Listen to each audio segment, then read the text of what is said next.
You are listening to the Tenets on the Kyle Dempster Studios Network. To support us, visit patreon.com/Kyle Dempster Studios.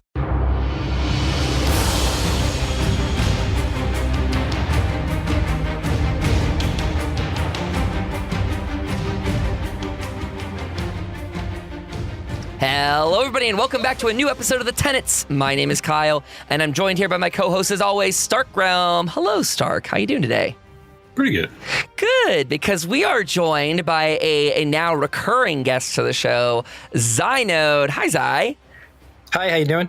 Good, thank you. We so Stark and I were kind of shooting ideas off each other off air, and a problem that we've been approached with before, and I'm sure that you've seen as well in your streaming, is when people are struggling with, well, I should say, when they get to level 50 or whatever CP level they are, they're struggling to figure out when they're ready to move on content-wise, whether it's time to start doing dungeons or veteran dungeons. So we thought we could use this episode as an idea place to come up with some general rules of thumbs for people that they're now there at some sort of cap and they want to know what to take on next. And we had you on last time to talk about these racial passive changes, and you've got this great website that is super new player friendly. If you're looking to get more information on certain classes or guides or anything like that, Xynode's got a fantastic site that we'll have pimped out throughout the episode.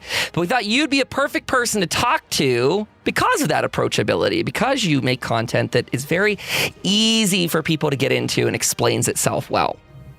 So today, let's dive into this concept that we just hit level 50. Where do we go now in terms of DPS? And I think one of the first things that players need to keep in mind is that level 50 does not mean you're at gear cap. This is something very important that's not really explained innately in the game. So people need to aim for CP 160. Yeah, because otherwise anything that you pick up is going to be out-leveled once you get to 160, or even your next level anyway. So if you're going to look for something specific, or you want to start farming a certain set, or even if you want to craft something, you've only got just enough materials to do so, you want to make sure that you make it or look for it after 160. Beforehand, between level 50, so 10 CPs, and 160, that's where you want to be really kind of looking for stuff, but not necessarily getting it, and just picking up whatever you can along the way. So anything you pick up from now till then, you're going to out-level, but maybe it's better than what you were using. So that'll just cover you for now. The gap between 10 to 160 is very, very short. You get there really quickly. So there's no need for you to start overspending on resources or over farming for certain shiny bits and pieces. Just use what you can find for now on top of what you already had, and then at 160, that's when you really want to try and kind of strive for other things. That's a great point, and I actually had that question recently from someone that was migrating video games, coming over to ESO, especially during our free play week we just had there. And their question was, I've got gear I like. Can I upgrade it? Now, this person was not at CP 160, so I feel like your point there about wasting resources is a great thing, and I feel like we should just say this, that in ESO, your gear is it's whatever level you acquire it at, for the most part there. So if you are level 30 and you're out questing and you're killing bosses, whatever it is, you're going to get level 30 gear. If, and that's why we say you want to kind of wait to get your real gear, in air quotes, your real gear at 160, because we don't have an upgrade system. Your gear cannot... Let me elaborate. We don't have an upgrade system where you can move gear from level, like let's say level 30 to 40 to 50. We do have a system where you can actually upgrade your gear in terms of quality, from green to blue to purple to gold. Yeah. And that's expensive, like Zai's kind of point there about saving your resources. Yes, because between level 1 to 50 or level 10 champion points to 160, if you're relatively new, you probably haven't got the skills yet to reduce the cost of upgrading your gear, and you probably haven't got enough materials to maybe increase or upgrade one or two. Maybe you've got enough to do a couple, who knows, but it won't be enough to do the whole lot. And if you start doing that early level, by the time you've got the materials to do it, you can no longer use that gear anymore because you're going up for something else. Yeah. Also worth knowing that with ESO in general, anytime you run across a piece of gear, that's going to exist at multiple levels. So yes, if correct. you find something you like and you're low level now, but you reach gear cap later, it's just going to be a question of going back and finding where you can farm that again, or crafting it at the new level, depending on what it is. Correct. And that's also a dangerous point as well. A lot of people who are looking for, we'll call it shiny stuff, maybe they're after something specific, they'll get it by farming for it before 160. And now that is dangerous, because if you do, you're going to out level it. Then you're going to have to go back to farm it. And that's when RNG kicks in. That's where your luck is normally at its worst, because you'll have found it at a really low level and you struggle to find it again later on because luck's just not on your side. I wouldn't jinx it. I wouldn't tempt fate. Don't farm stuff you really, really want until you are definitely 160, because that will happen. That's funny, because I was just saying, I don't want to say the exact opposite of that, but I will get that question of, hey, I'm level 50 now.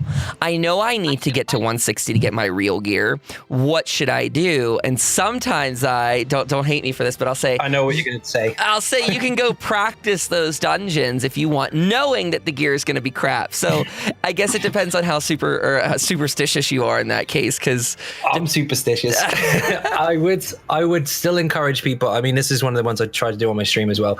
I would encourage people to do random dungeon finder. You get into lots of different groups with lots of different people. You get to learn mechanics, and you may have to work above and beyond your own skill set just because people are not necessarily paying attention, or you might get one where they're really, really, really good and they just smash through it. But either way, you'll get the experience and you will get loot that you can sell and you can probably put on. But if you are going for something really specific and you know where it is, avoid that one dungeon.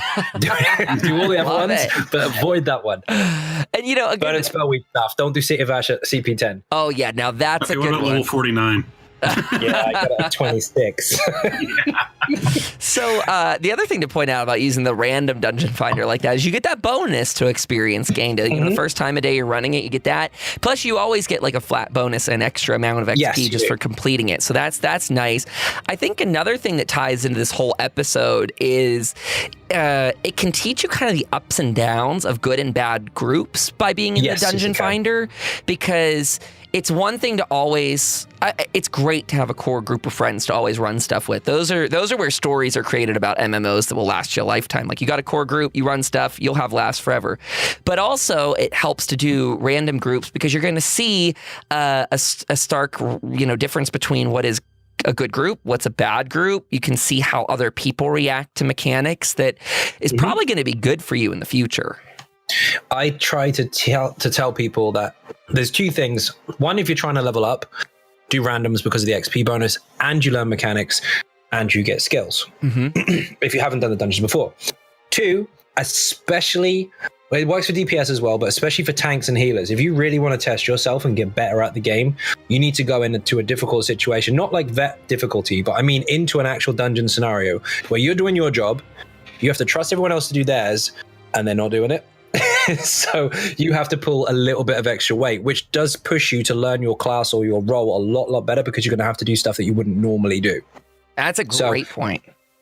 You could be holding a boss still as a tank. It's a very simple boss. He does one heavy attack every 30 minutes, and he just stands there the rest of the time. That's easy enough. But one guy dies on repeat over and over and over. Now, you've got to pay attention to your blocks, your taunts, your survivability, and pick that guy up at the same time. You might not normally do that in a core group, but now you're pushing yourself to understand timers and buff up times and all that kind of stuff to now do a little bit extra. Now, it's not necessarily on a sadistic side of things that you have to torture yourself. That's not what I'm trying to do. What I'm trying to say is that if you want to learn your roles, not necessarily the hard way, but more effectively, you're going to have to put yourself in some trouble first. And pugs are a mixture. They're sometimes really good, they're sometimes messy, and you will become a better player doing that. That's a great point. I feel like I need to shout this out, even though it doesn't fully fall in line with this episode. But I've been seeing a lot of this, especially with a bunch of new players. And I'm sure we're going to have a ton of new players, which we very much welcome with Elsewhere. Pugs are not though they're a great way to get experience, they're not the best place if you want to enjoy the quest line in there. And the reason I say this is because we had a lot of this lately. Like, people coming in being like, man, these groups are moving so fast. So that does happen. That's true. because they're in there for a different reason, right? Like you said, if you want to level up a lower level character, and dungeons are a great way to do it. Your goal is just to get through there and complete as many of these dungeons a day as you or gaming session as you can. Yeah. You want to get in, get the gear, and get your XP boost at the end of it. But if you're trying to do quests, relevant point that harder. In a lot of cases with veteran players like Xy or myself, we've run stuff like City of Ash 1 hundreds of times. Yeah. The novelty wears a bit thin sometimes. Since it's like, I just want these guys dead. Yeah, that's a plus and a minus to it, because the plus is that you can play with anybody. The minus is that sometimes people are in a hurry and they don't always wait. But if you do speak up in the group and you say, like, I need the quest here, I need this, that, and the other, 9 times out of 10, they'll let you do it. Yeah. So you just have to inform them, like, straight away, like, I'm new here, I need to do this quest. And they'll let you do it. I like that you said that. It's very rare to see them not do it.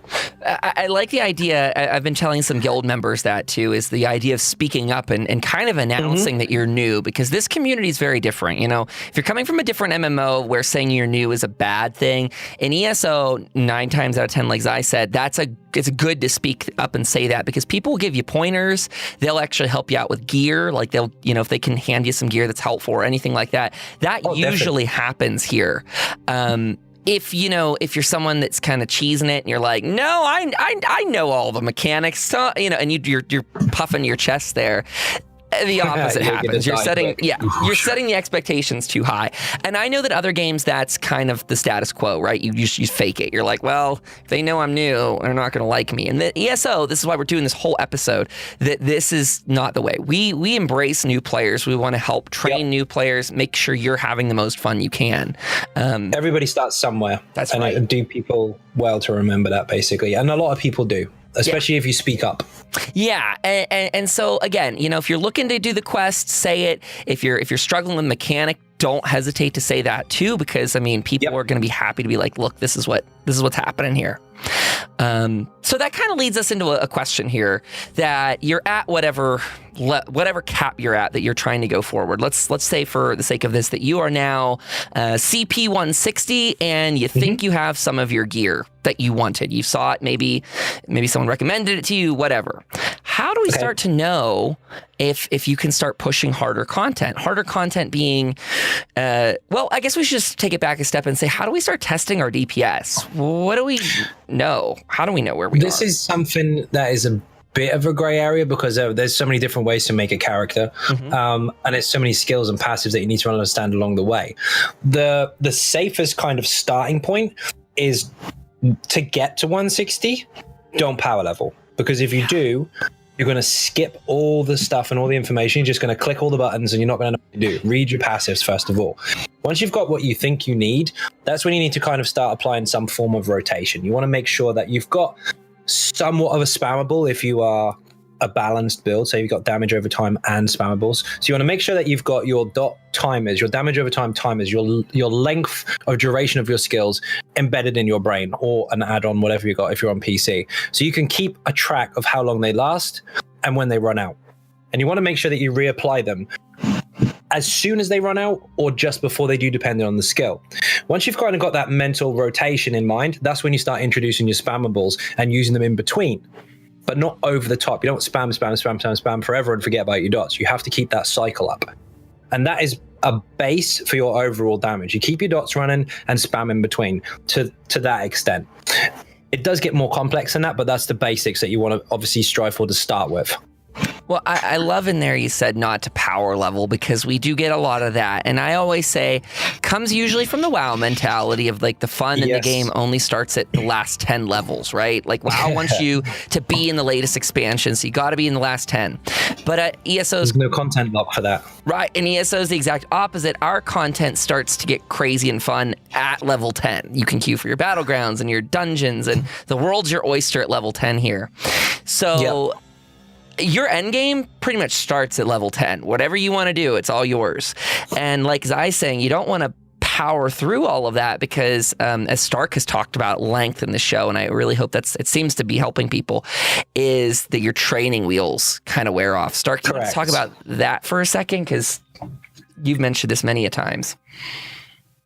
Yeah, so, God, I don't have the numbers in front of me for it right now, Fine. but when you start out with a new character, you have huge stat bonuses. They've actually been toned down a bit from when they were first introduced. When Yeah. first got one Tamriel, it was a 100% stat buff at level 1. Your stats were straight up doubled, and then it just sort of trickles off as you go. I want to say it completely dies at level 50 now. It used to drop off at 30 something, but yeah, you're actually going to have a much chunkier character, much higher base stats at low levels than you'll have at end game. Now, you'll be doing a lot less damage, even if you know what you're doing. You're not going to be as effective, but you are going to have a much easier time because all of the really vicious stuff that will straight up one-shot a veteran player won't kill you right off the bat. And that's the training wheels. Like, they'll diminish over time, and as your other stats come up and fill in, you're actually going to be going into your role as DPS or as healer or as a tank. But you start out with this sort of very balanced baseline that you can work from and learn from without a lot of danger and without the issues that come with actually playing a tank, where you sit there and 10 minutes later you're finally done with clearing this first pack of mobs. Yeah, it's very important, and I guess that ties into this idea of how when you're testing your DPS, I mean, you really can't get an effective gauge of your DPS if you are, lower than level 50, for example, because that would be buffed stats to make you competitive in other areas. Yeah, it does to some extent, and then also what you have to consider is, of course, I mean, being max CP doesn't make everything all better for you. It doesn't make you a better player. There's no rush to get there, and the content isn't locked at max CP, so there isn't a hurry to get there. But what it does do, of course, after 160 is you do get more champion points. You can distribute more towards your resistances for your survival and your damage stats and your recovery. So they are things that you will get better. But a good base is 160 to 300. Anywhere between there, you can actually start applying your skills effectively. And over time, you will progressively get stronger at doing the same stuff as you were already doing before. Ooh, I like that. So CP 160 to 300 is kind of your golden area to start really working on this stuff. Yes. Not bad if you're past it, but to say what you just said, I've seen a lot of people telling me I'm CP 600. I'm gonna try and grind it out to CP 810, and That's not going to do anything. I'm like, oh my god, you're lying. Some of the content we've got still was released way before 600 CPs, and people still struggle with it at 810. There are people that are 810 that power leveled like that, and honestly, to put it politely, they suck. There are some very, very good new players that are only 160 CP that paid attention and took time to understand the mechanics versus the power leveled ones that are max that didn't learn anything. So you can be a much stronger player at lower level than someone who's max if you know what you're doing and you paid attention. That's such a great point. There's something that's worth pointing out again, and this is, I can't speak to WoW because I didn't touch that, but in comparison to some of the other MMOs I have hit along the way, ESO is a lot more focused on sort of a skill and timing basis. It's more based around your ability to understand how to play the game. And so simply, when we're talking about like low-level characters have inflated stats, that doesn't actually make them incredibly effective. It's not simply a stat game of checking where your health is at, where your outgoing damage is at, and then applying that to a static target the way you will see in some MMOs. In this case, like Zai's always saying, it's all about getting the mechanics down and understanding what you're doing. Because the point where your DPS actually explodes from barely passable to incredible is entirely on your ability as a player to take the tools in front of you and make that happen. And it's not just which buttons do you push, it's the entire thing. It's understanding how the whole system fits together. Yeah, it's understanding all your passives, when you can get away with stuff, when you can't. Can you do a full rotation now? Do you have to move? And the thing is, when you're leveling as a new player, there's so many mechanics that you get introduced to, and that's also a reason for the higher stats to start with. It's that little forgiveness area where instead of you dying to a one-shot, it's like, oh, don't stand in that. It takes my health really low. So you learn quite early on what you can and can't get away with within certain areas. And if you take that learning curve all the way up to a higher level, you've already had so much experience and ability kind of gained along the way that your damage, although it's growing, will still be very, very effective because you're not dead all the time. Whereas if you are max level and grinded, you think that you've got loads and loads of damage you might have on a target dummy, but you have no idea about mechanics, so it's useless. So the learning curve is very, very important. Especially the tutorial. It tells you to interrupt, to block, to dodge roll, to heavy attack, and what heavy attacking does depending on the target's kind of physical state at the time. All of those basics, they sound basic, and I know some people try to skip them like a quick time event. You will use them just as much in the beginning as you will at the end, if not more at the end. So they're essential. And those types of things are what will make a very good DPS player, because if you're aware of them and you've got the damage output as well, and you can combine the two, that's when you'll progress no matter what your level is. Good point, because Stark put in a great note here saying, remember that your parsing numbers are different from live testing. And by live testing, we're talking about, what you take it away, Stark. What are you talking about here? Tell us. A couple of things. Actually, I was singling out a couple of sets. This is a bugbear that I keep coming back to, that will look very good on a parse and are absolutely terrible for most players in live. Correct, yes. I'm thinking specifically of Sororia and Rally here. Like, they're really nice sets if you can make them work. If you're honest. Yeah. But when you're on a dummy, they look fantastic. They look absolutely insane and broken. And there's a lot of people who look at the training dummies and go, oh, I can pull this amount on a dummy. Clearly, this will translate directly to live. Another one that comes to mind, actually, and this is from a little bit ago, but Acuity was a similar thing where it's like, if you're on a dummy, it's really easy just to proc it and call it a day, because it will look amazing. And then in live content, when you're actually trying to use it in an actual boss fight, it can be absolutely terrible. Well, that's the thing about Reliquin, for example. Reliquin is a very, very powerful set, quite possibly one of the highest 5-piece damage output in sets that there are, as a flat bonus, if you apply it. But if you can't keep up a light attack once every 5 seconds or a heavy attack once every 5 seconds, while inside mechanics, those 20 stacks of wins, which can accumulate up to somewhere between 5 to 7, maybe even 8k DPS without massive bonuses and buffs, which is huge on top of your rotation, will just fall off and they're all gone. So if you can get, say, for example, we'll go with higher tier numbers. We'll go for 40k, right? You can get 40k, but you're using Reliquin, so you get 48. That's great. You got 48 on a target skeleton. But you go into mechanics now and you can't keep up those procs and it keeps resetting back to 0. You're still doing 40k. There's no point you wearing it. And that's the difference between doing it with a dummy or anything like that and then doing it straight into live. If you can't actively use it, there's 2 things that you need to consider. 1, should I use a different set that I can use? Or 2, should I get more practice in and actually play more content rather than hugging the dummy all the time? Ooh, that's very good. And that ties into another aspect of why you don't want to be that person that just starts ESO, power levels to the max, and then says, I need to copy paste a build. So like we said, Zai's website, amazing builds. Every build, I think I compared it yesterday to like a recipe, like making some food at home. Everyone's got a different way that they like to make a recipe that appeals to them. So of course, builds are the same way, that there are builds that work for some people really well, and then other people just don't click naturally with some mechanics that are in a build or something like that. Correct. Another thing being that if you rush to the max, do you really know why, or do you know what the skills do and why they were put into a build? Because that's very important. Yes, it's very dangerous to just press buttons because you were told to, rather than pressing them and understanding. Yeah. Well, the one that always comes to mind for me, this was ages ago, but somebody had taken, this is actually set choice rather than skill, but they'd taken Acuity and Mother's Sorrow, because they'd come up on a build guide at the top where it's like, pick one of these and then pick some of these. And instead of actually reading the build guide, they simply pulled Acuity and a Mother's Sorrow, and the sets don't work together at all. Yeah. Oh, yeah. Yikes. So you've got loads of crit chance to crit. And then a forced to go crit. with it. And then a forced crit. And your other set is no good anymore because you've got guaranteed crit and your crit chance is not required. Yep. I see. It was bonkers. It's like, maybe you want to go back and take another look at this stuff.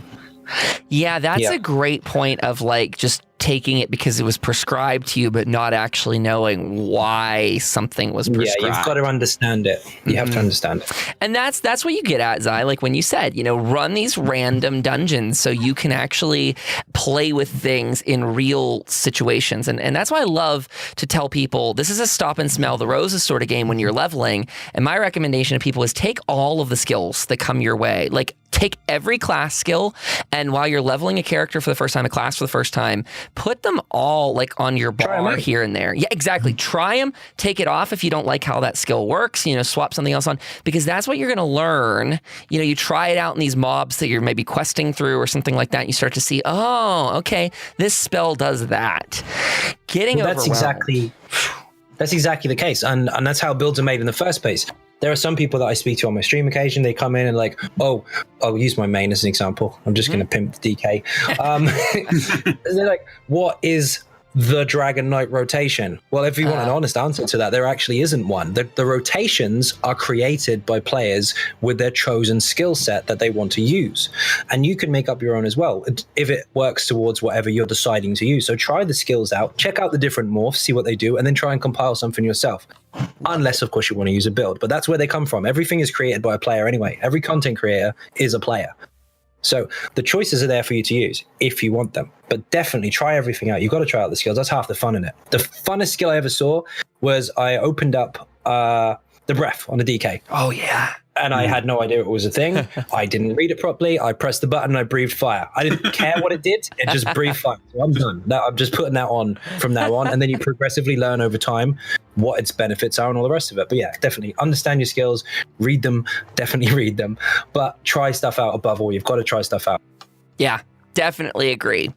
So we kind of drew that distinction too. You're going to try these as you're leveling.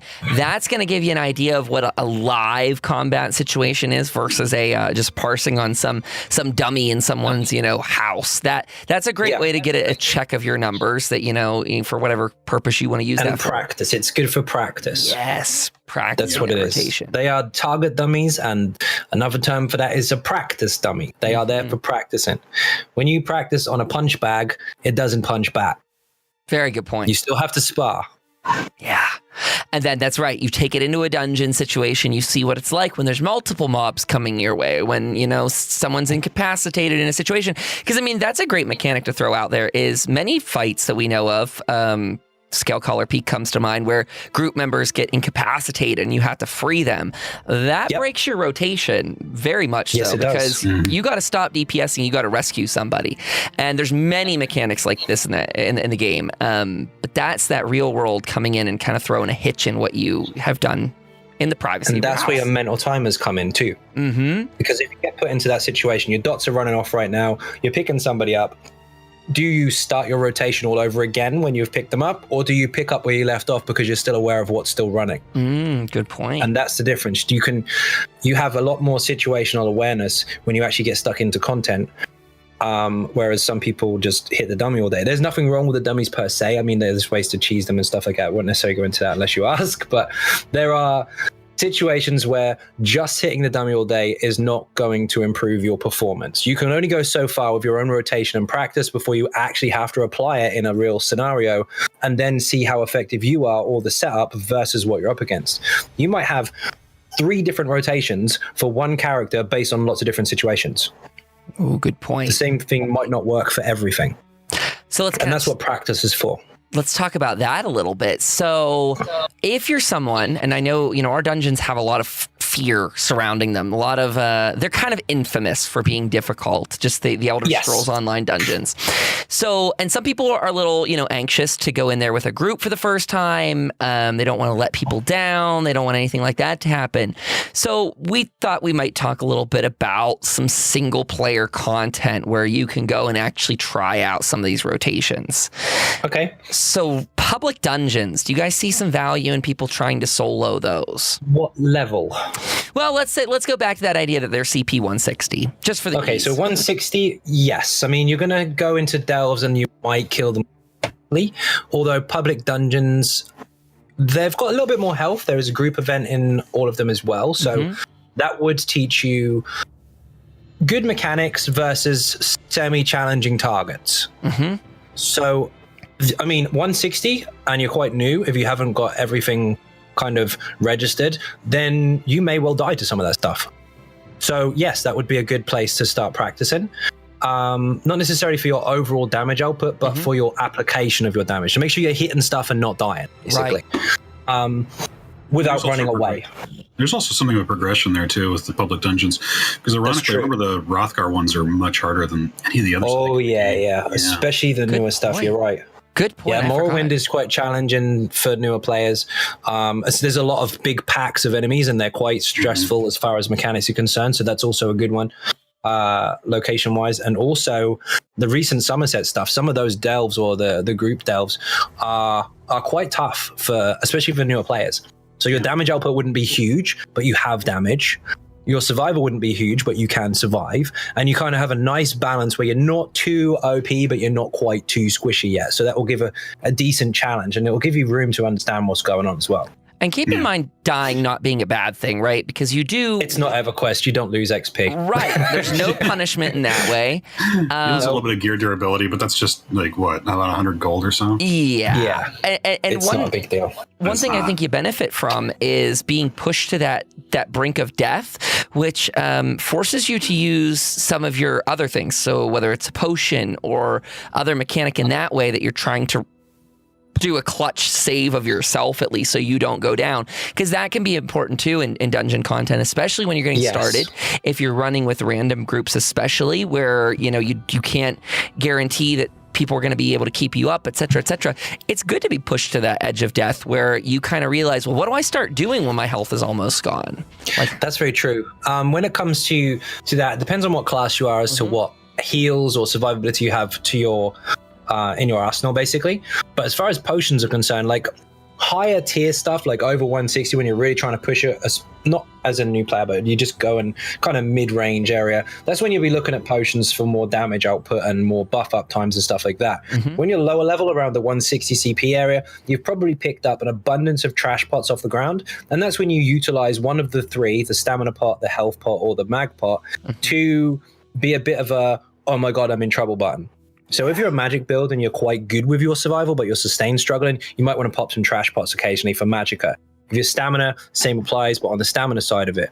Or if you're really good with your magic and your magic build, and you are getting stunned and you have to dodge roll too much, you might want to use a stamina one instead to keep that utility bar for yourself. Failing that, of course, you can use the red ones all the time and keep. So you don't do that so much at a higher level, but at a lower level, they definitely do come in handy for that. And you pick up loads of them, especially if you're killing bosses in delves and dungeons and such. Oh, seriously. They are like, they drop like you can't believe. All over the place. Yeah. My first heal in the game was health pots. I mean, I run with the standard mag ones, even doing a lot of the content I do, because I'm like, I don't need, just when I'm goofing around on stream, I'm like, I'm not really pushing any content here. I might as well pop these babies whenever I want to. So don't be afraid. And it teaches you the idea that they are there to be used. That's something you're not going to learn off of a dummy. If you're sitting in your house and your life isn't being threatened, well, why worry about self-heals? I mean, that's not going to matter. Also starts working towards getting the timer on the potions ingrained, because there is one. Yes, there is a timer. Once every 45 seconds.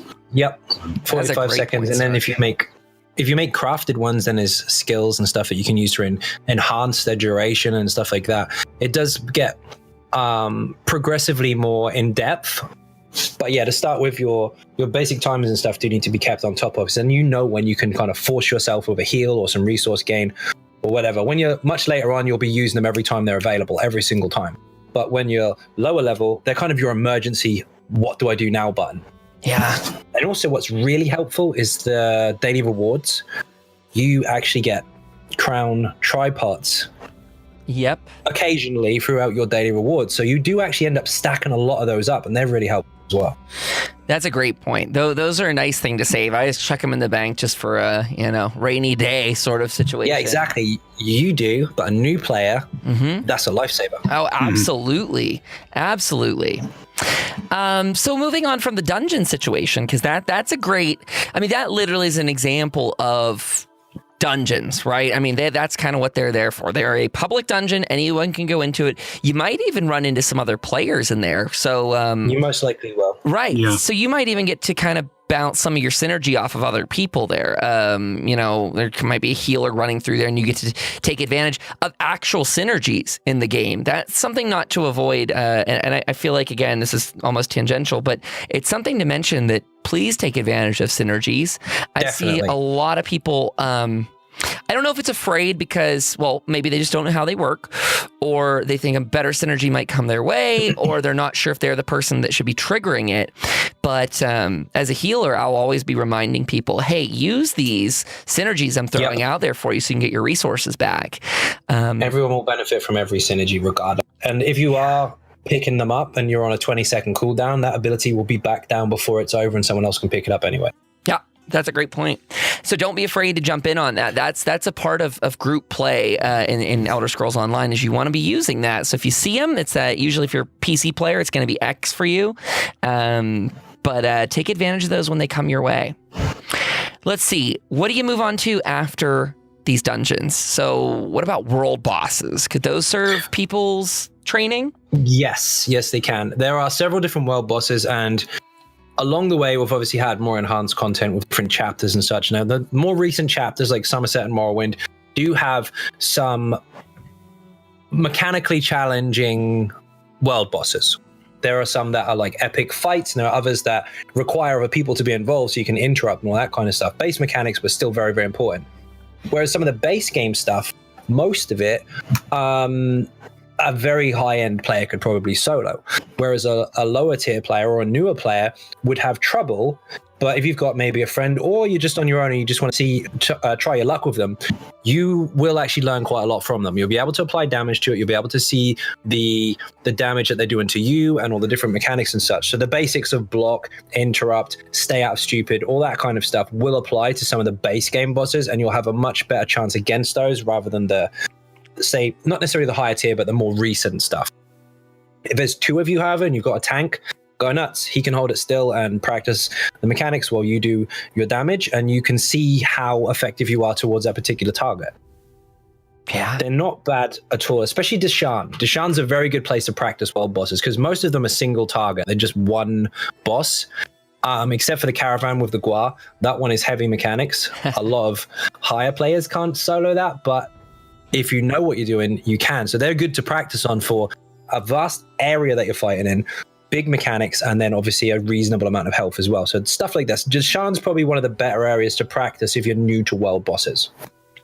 That's a good call out because I mean, myself, I'm not familiar with even what world bosses are great ones to go after. But I always hear that. I hear people that are starting to get into veteran Maelstrom Arena, that can be a good way to test your mettle against something before going in there to see, you know, what you're actually capable of, to get used to mechanics and being alone in a combat situation. Mechanics, yes, but not the health, because the health on the world bosses is much more than pretty much anything you'll see in Maelstrom. They're all quite low health.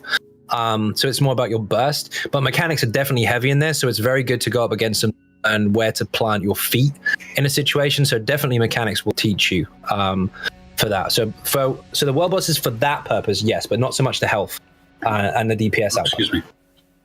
Sorry, go on. No, I was going to say, the thing with Maelstrom that's also worth remembering, and you were kind of pointing out this out, is everything in there is very fragile. Oh, yeah. If I remember correctly, the enemies in there actually have the lowest resistance of anything in the game. Wow. So you're going to be doing more damage to them than you'll do to anything else that you encounter. And you can just burn stuff. Even on Vet, you can just burn through things like popcorn. But like I said, the point is with that, you're learning placement because they will turn around and cook you immediately. Yes, they will. They'll one-shot you, no trouble. I mean, we can't understate how important that is. You know, Stark and I had a recent episode with Casual Ranger on here, and we talked about what it is to be a good player, and that was more of in terms of community. But when it comes to, you know, being a basic good player in combat, mechanics cannot be talked about enough because mechanics and situational awareness. Yeah, exactly that. You'll get cooked pretty quickly, especially when you do start to make your way. So for those that are also unsure, like what is the difference between a normal dungeon and a veteran dungeon? Well, go ahead. The content itself generally doesn't normally change. So if you're in, well, some of them do have different mechanics, but not many. Let's call it Banished Cells 1, for example, because it's one of the first dungeons you'll ever get into if you're going from level 10 upwards. Yep. The enemies in there and the bosses and everything are all the same in normal and in veteran.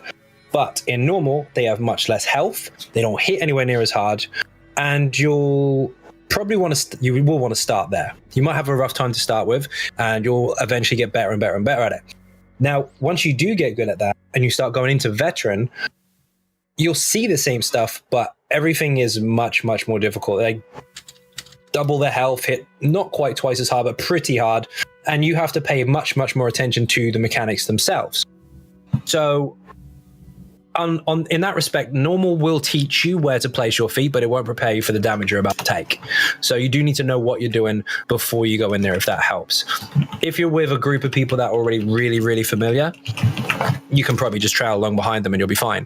But if you want to do it yourself with your own group and you want to actually progress as a team through harder content, start with the easier stuff first, because they will hit you really hard. That's a great point. Yeah, because that can't be said enough. Which is why you again need to not push yourself too far too fast. Learn things as they come. It's got a good training mechanic in this game, but you just want to make sure you're not skipping it so you're getting one shot in any way. Yeah, you won't necessarily want to beef up like hell to be really, really, really high health as a DPS or anything like that because of it, but you will need to be more aware of what's coming so you can avoid. That's a great point to say that too, Zai, because that's something other games want you to have more of. Can I ask a general rule of thumb? What do you think is a good health for either stamina DPS or Magicka DPS to go in? Say they're level 160. What do you think is a good kind of average? What would you feel comfortable? Probably going to want a little bit more than what you would at higher CPs because your resistances in your champion points will be lower, so you will take more damage. So you probably want to aim for about 18, something like 20, but you don't have to go that high. 18k roughly, excluding any additional buffs from Wardens or Ebon or anything like that. Once you get really, really good at it, anywhere between 16 and 18 is normally okay. It depends on your race as well, because there are bonuses to certain ones which give you more. But if you're very new, anywhere between 18 and 20, as long as you've got damage shields and a heal, then you should be fine. But you can, of course, go higher than that if you really want to. I think that's a good thing to say because, some people would go in there and be like, I don't know what my health should be. Am I too low? Is that why I'm dying? And so if you follow kind of Zai's metric there, that's a good place to be. So I like it. So far as that goes, if you're still not comfortable, you can go higher. It's your choice. I was going to say, as far as it goes, I also tend to bring in PvP characters very rarely.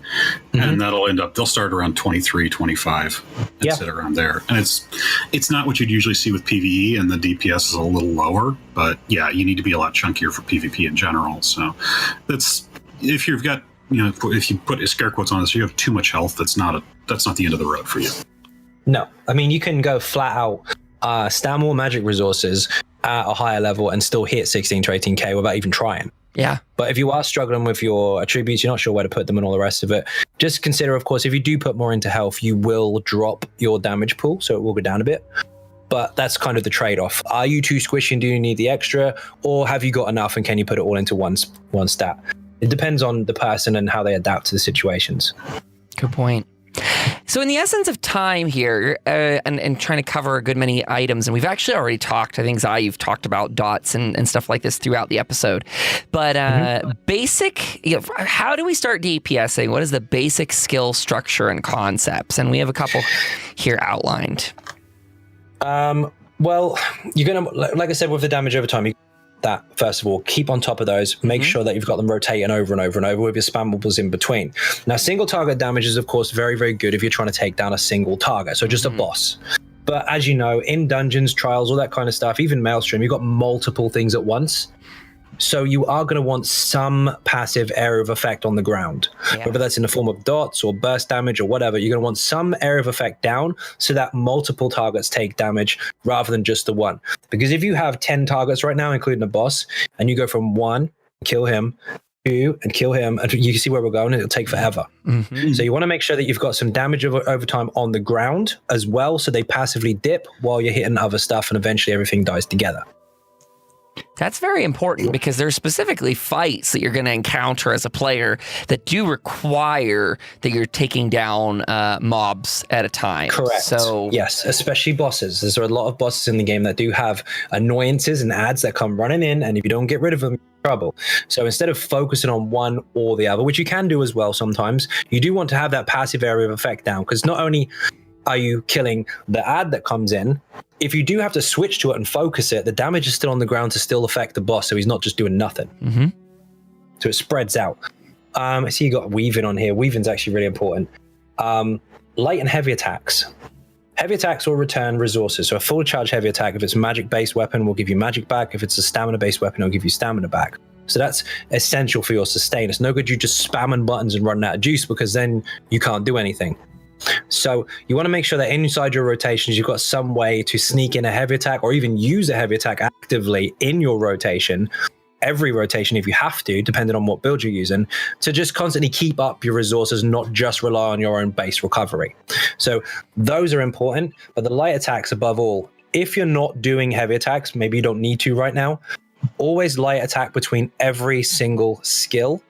Because one, it will break the global cooldown. You're not just standing there for half a second doing nothing, because there is a gap between when you can and can't press a skill. So once one finishes, you have a small gap of time where you can't actually press the button again yet, because it won't spam even if it's instant. So the weaving of light attacks, so like skill, light, is much smoother because they're both on separate cooldowns.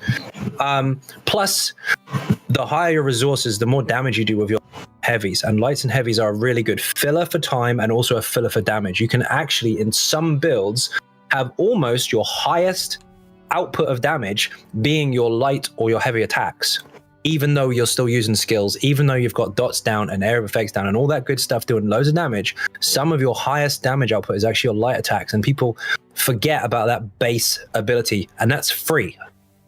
Yeah. So you've got to weave them in. Every other skill, put one in. Even on a healer to proc your glyphs, you can still get away with that. Yep. Mm-hmm. Very true. And on the tank.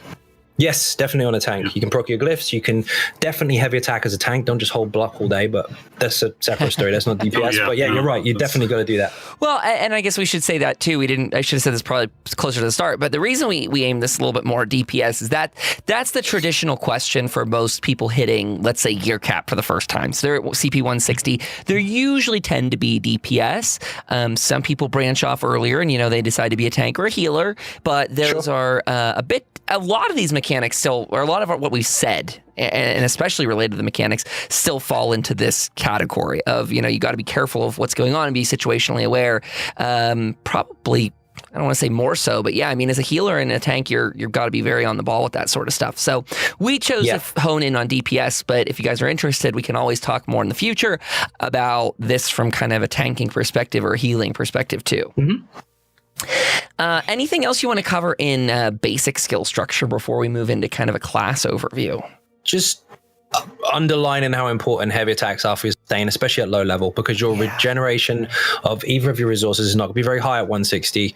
You probably haven't got recovery food. You might have some flat stat stuff or something you've maybe picked up from somewhere. So definitely keep an eye on your resources. Don't just heavy attack when you run out, because that's not effective.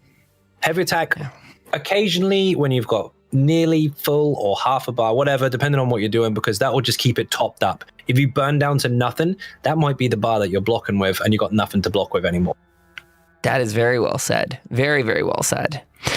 So moving into some generalities here for DPSs. Stark, did you kind of want to outline like what you were thinking for this in terms of I was just kind of going with at a very basic level in these, like with each of the classes, because something we've said recently is that each of the classes do have very distinct identities, and that's true with DPS. The two I'm really comfortable just sort of saying off the bat are the Sorcerer excels with putting a lot of AoEs on the ground and just letting their food cook. And the Nightblade builds very strongly around a five light attack rotation because of Grim Focus or Grim Resolve, which has a very nice damage burst. But I was wondering if you were willing to go into the others with those. Yeah, sure.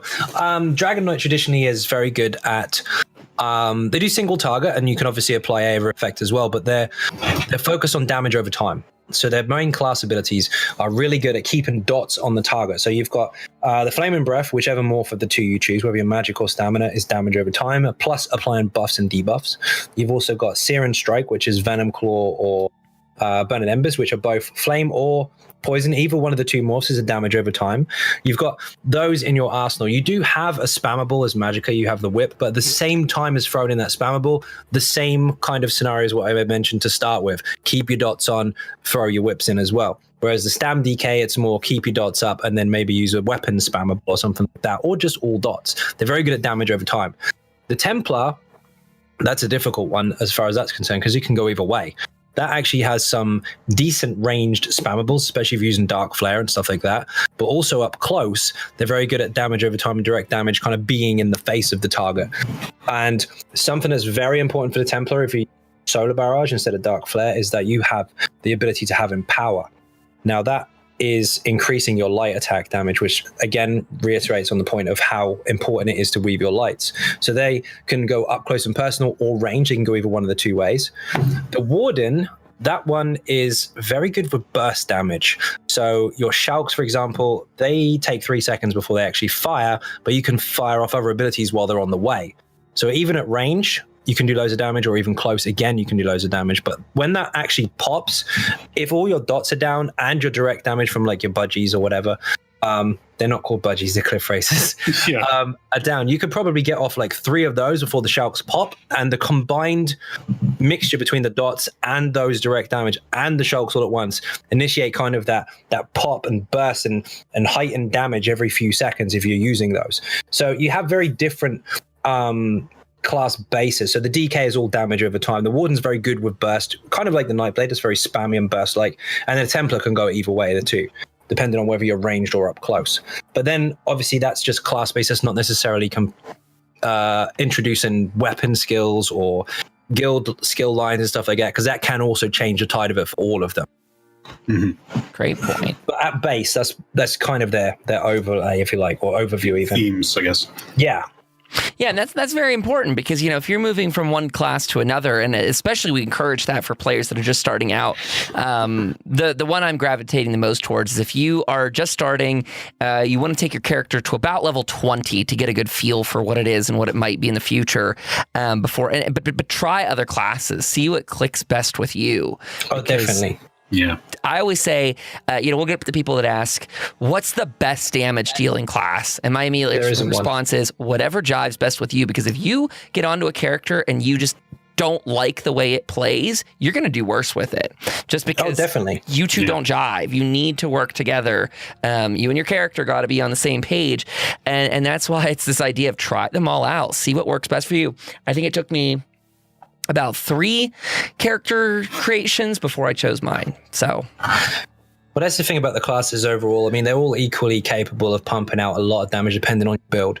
Yeah. There's ways of gauging that as such, but most tests that you see is just one set on everything, and they're all doing exactly the same thing, and then they're saying this one's higher than this or this one's lower than this. That's not necessarily the case. So many different ways to build a character. You may find another way of making it even stronger where somebody else didn't. But they all have their own base passives as well. So something to bring to the group if you like, or maybe something selfish for themselves, whichever. But a lot of the time you see the Wardens or the Nightblades being shouted at as the highest DPS. Where, say, for example, a Dragon Knight got 50k and a Nightblade got 52. What you have to consider is in that scenario, the Nightblade has got Minor Berserk in its arsenal, whereas the DK doesn't. So if you apply Minor Berserk to both of them, they may hit the same, or one may even actually top out higher than the other. So you have to consider all these tiny different variables and minor buffs and bonuses that every single class gets to then think, can you actually have a balanced test per class? So at the end of the day, ultimately, it depends on what you actually like, because in the end, in an optimized situation, pretty much everything, depending on how you make it, can actually level out to a reasonable kind of area where they're quite similar or almost the same. I love it. Play what you like. Yep. So moving on and kind of wrapping this sort of episode up here, we're going to talk about 2 last things. So a good question. You're at this level. Let's say you're CP 160 still. You've got a lot of the gear you want. When do you start doing veteran dungeons? When do you make that plunge between going from normal to veteran? You can do it at 160. You can do it lower than that, but I wouldn't recommend it because you'll get shiny gear and you'll out-level it. Yeah. You can do it at 160, but what you have to consider is obviously gauge how well you do in normal first. If you are annihilating normal, you're fine. Don't worry. If you're not and you're still a bit cagey, you can go in there, but just consider that it's going to be considerably difficult in comparison. You'll feel like you're not doing that much damage, but you probably are. They just got more health. You'll feel like you're getting hit harder. You are. But somewhere between 160 and 300 is where I would probably tell you to do it for the basic dungeons.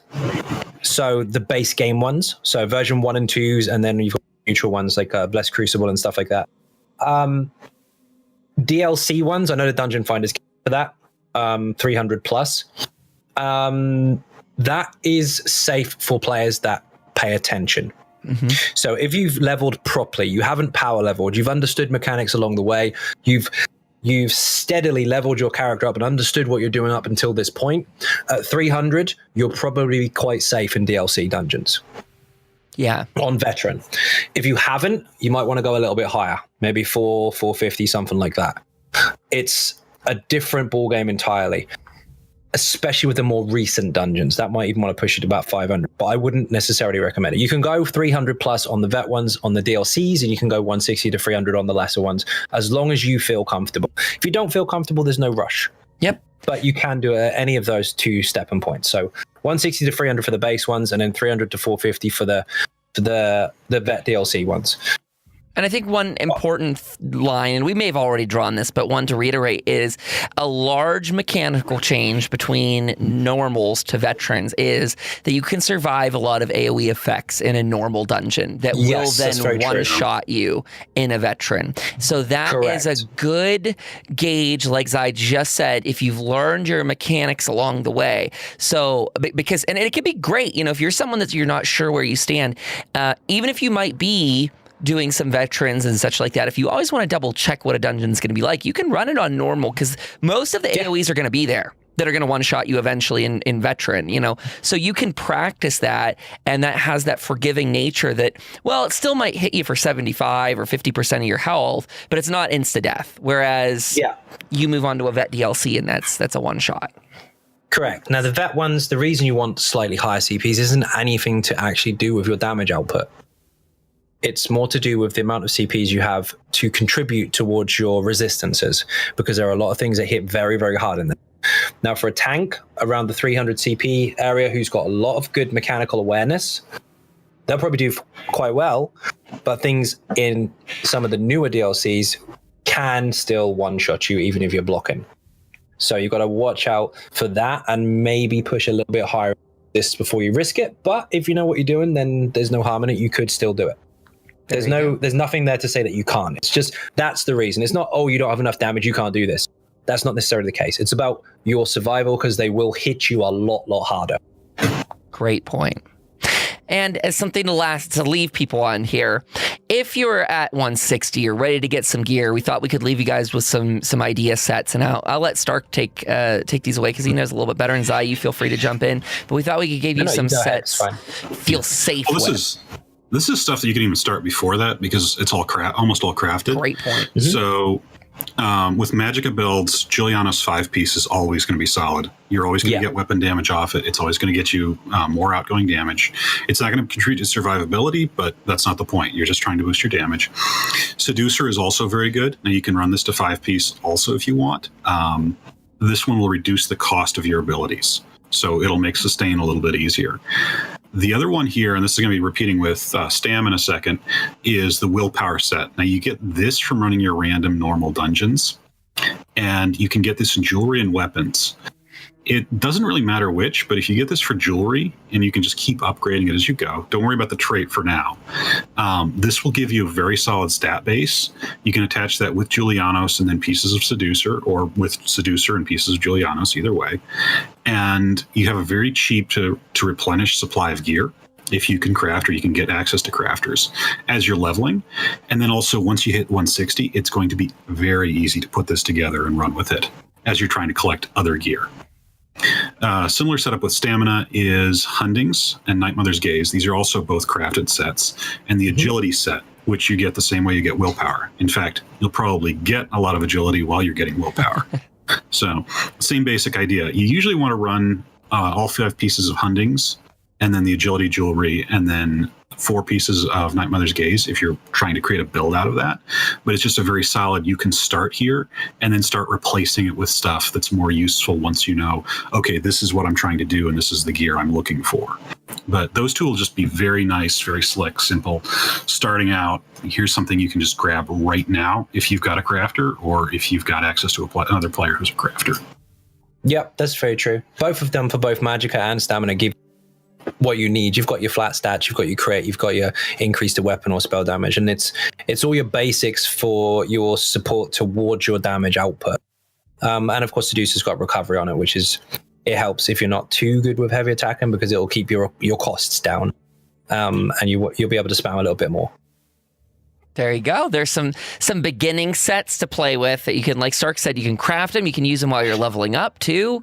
So a wonderful idea just to get you guys started. And I hope people out there listening to this found this episode to be maybe a little empowering for them because, again, we know these dungeons have some notoriety around them. They're infamous for being hard. And I know some people, may have gotten to a high CP level just by going single player. I know a lot of people come by the stream that are major solo questers and now they're CP 400 600 whatever it is and they're like I've never done a dungeon before, and that's totally okay. And so I hope that some of this stuff helps you guys feel a little more confident. Like we said, there's ways to test your skill out there in the world without even being in a dungeon with people. But the idea that you can always rely on your own support networks, whether you're in a guild or you just have a lot of friends that play the game, whatever that might be, and just telling them, hey, I'm interested in getting into these dungeons. Can you explain some of these mechanics to me? Systems like that, people are happy to help you out. A lot of people just love to teach, period. I mean, that's what Zai does. He is an educator of the masses. So Zai, do you want to kind of tell people where they can find you? You can find me on YouTube under Xynode Gaming. You can also find me on Twitch, live streaming under Xynode, 10 p.m. UK time, pretty much every day. And there's also a Patreon website as well, where basically people can opt to support, and there are lots of shiny perks, including a private Discord channel for people who support only, early access to build videos, which are all on YouTube after the 2-day early access, and then of course there's one-to-one tuition and stuff as well. And he's got his website, xynodegaming.com. xynodegaming.com, where you'll find all the written guides, and also don't forget that ties in directly with, so all the dungeons, if you are stuck with dungeons, every single dungeon has a guide to it, excluding the last one, which is Frostvault, which is coming this week. So that will be every single one. Every single dungeon with all the mechanics to the entire dungeon explained. On Veteran, with hard mode, all ad pulls, all bosses, the lot. Everything's explained on every single video. Wow. And by the time, we're probably going to release this one April 14th. So that should be out in people's hands. They can go look at that guide. I would have thought so if everything works on time. That should be out by then, yes. Content creation, it's the magical land where you set up goals and you hit them half the time. There's not enough hours in the day. This guy pulls some serious work behind the scenes, so you guys need to go check out Zai. He has been amazingly helpful. Like I said, if you want to go back and listen to him talk with Stark and I in the past, you check out episode 21 where we talked those racial passive changes. And if you're going back to listen to that, I think they'd actually changed things since the three of us were together. So a couple of them. So keep in mind, it's kind of, I don't know what you want to call it, almost theory crafting at that point because things changed. But go listen to that. It's some great insight, period, end of story. Like Zai really got into it with us and talked why these benefits would be good. So again, when we talk about learning in this kind of stepping stone process here, learning why certain racial mechanics or passives work the way they do and how they benefit you, that can be really, really helpful. So go check that out. All of his links will be in the show notes below or on YouTube below, wherever you're consuming this episode. If you want to catch up with my stream, it's going to be at twitch.tv/Kyle Dempster Studios. I'm sorry, I'm giving you the Twitter one. Did you give a Twitter, Zai? It's just on Design and Gaming, I think. Okay, go do that one too. It wasn't in the plugs, but yeah, there it is. Get him on Twitter. So I'm at Twitch, Kyle Dempster Studios. My Twitter. Just Go. Everyone, do all the follows. I'm at twitter.com/Kyle Dempster, STU. Stark, you're at twitter.com/ Michael J. Schwartz. And if you need to send an episode, oh gosh, my brain. If you need to send an email to the show, you can do that at KyleDempsterStudios@gmail.com. And it sounds like, Zai, we're going to have you on here in the future because when you were talking those class overviews, I thought, we're missing this very juicy class that is all the rage these days. Necromancy. There's a video about that with all the skills on it. Just saying. Go check that out. May 20th. So we'll have to get you on after that date so we can all talk about it in detail. So thank you to everybody that is following the show and giving us love. We really appreciate you guys. We hope this is a helpful episode to you. We will see you next week with more amazing discussions. Until next time. Bye-bye. Take care. Bye-bye.